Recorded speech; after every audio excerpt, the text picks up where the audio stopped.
ഓം ശ്രീ ഗുരുഭ്യോ നമ.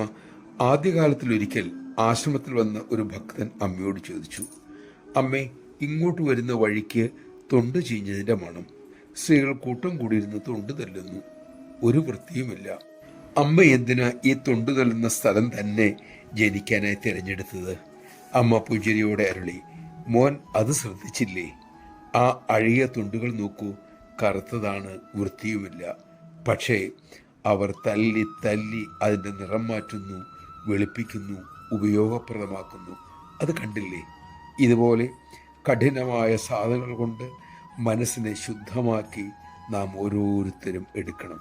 എത്ര നല്ല പാഠങ്ങളാണ് ഇത്തരം സാഹചര്യങ്ങൾ നൽകിക്കൊണ്ടിരിക്കുന്നത്. നമഃശിവായ. ഈശ്വരൻ നമുക്ക് നൽകിയ സാഹചര്യങ്ങൾ നമുക്ക് ഏറെ പഠിക്കാൻ തന്നെ വേണ്ടിയുള്ളതാണ്. എല്ലാ ബന്ധങ്ങളും അതിനു വേണ്ടി തന്നെ. സദ്ഗുരു കൃപയാൽ നമുക്ക് ആ മഹത്തായ പാഠങ്ങൾ പഠിച്ച് ജീവിതം ധന്യമാക്കാൻ സാധിക്കട്ടെ.